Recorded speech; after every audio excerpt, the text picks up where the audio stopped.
अस्सलामुअलैकुम वरहमतुल्लाहि वबरकातहू। अल्लाह तबारक व तआला दे सोहने ते बबरकत नाम तो शुरू करना जिहड़ा तमाम जहाना दा मालिक है। ते मेरे सजनों ते बेलियो, की हाल चाल है तुहाडा?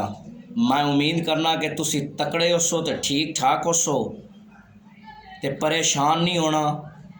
वेला जिहो जिहा भी होवे लंघ जांदा है, ठीक है। ते अज दी गल जनाब शुरू करने हैं। गल कुछ इंज है कि किसी पिंड दे विच एक ताजर हुंदा है ते ओ जनाब ना ऐलान करवाउंदा है। उस पिंड दे आड़ गवाड़ बांदर बड़े हुंदे ने। वो ऐलान करवाउंदा है भी जिहड़ा बंदा मैनू बांदर पकड़ के लिया के देवेगा ना उन्होंने मैं जनाब उनदे तू 10 रुपए का बांदर लैसा। वो जनाब लोग धड़ा धड़ बांदर पकड़ना शुरू कर देंदे ने कि सानू तो पैसे मिलने ने, लालच च आ जांदे ने। जदों बांदर पकड़ते हैं तो काफ़ी सारे बांदर पकड़ लेंदे ने ते उन्हां दी जिहड़ी वो स्पीड है ना वो घट जाती है बांदर लियावन दी। ते जदों घट जाती है ना तो फिर वो ताजर जनाब ऐलान करवाउंदा है भी जिहड़ा बंदा मैनू हुण बांदर लिया के देवेगा ना उन्होंने मैं 20 रुपये देसां। ते जदों दोबारा ऐलान करवाउंदा है ना तो लोग फिर उन्हां दे अंदर नवा जज्बा पैदा हो जाता। फिर धड़ा धड़ लालच दे विच आके बांदर पकड़ना शुरू कर देंदे ने। मुख्तसर फिर जदों बांदरां दी स्पीड पकड़न दी घट हो जाती है ना तो वो ताजर जनाब ऐलान करवाउंदा है भी जिहड़ा बंदा हुण मैनू बांदर पकड़ के लिया के देवेगा ना उन्होंने मैं 25 रुपये देसां ते एक बांदर उनदे तो लेसां। मुख्तसर बंदे फिर जनाब बांदर पकड़ना शुरू कर देंदे ने, लेकिन उन्हां दी वो रूटीन अगली या वो स्पीड जिहड़ी हुंदी वो अगली नहीं हुंदी, वो बदल जाती। क्योंकि बांदर ही उत्थों मुक जांदे ने। इक्का दिक्का बांदर हुंदा है ते जनाब वो बांदर ले लैंदा है ते फिर वो ऐलान करदा है कि हुण जिहड़ा बंदा मैनू बांदर लिया, मैं जा रहा किधरे काम, उधरों मैं वापस आके बांदर लवांगा 50 रुपए तो। जिहड़ा बंदा मैनू बांदर लिया के पकड़ के देवेगा ना मैं 50 रुपए तो उनदे तो खरीदांगा।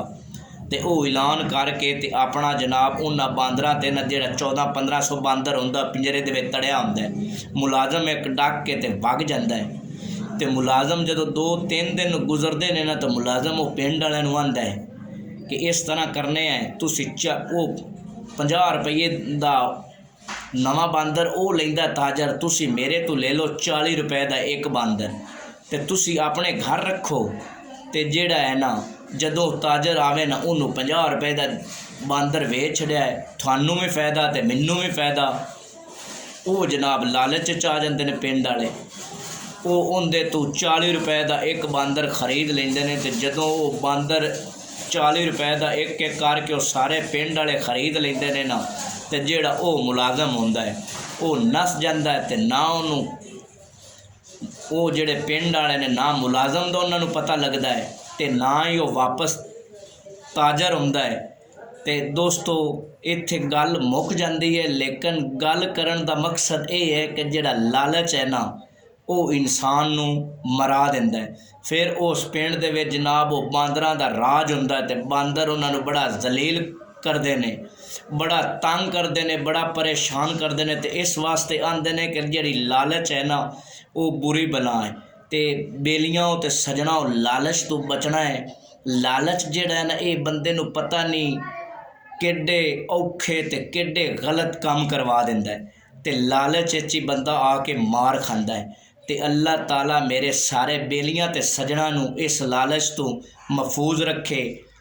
अल्लाह निगहबान।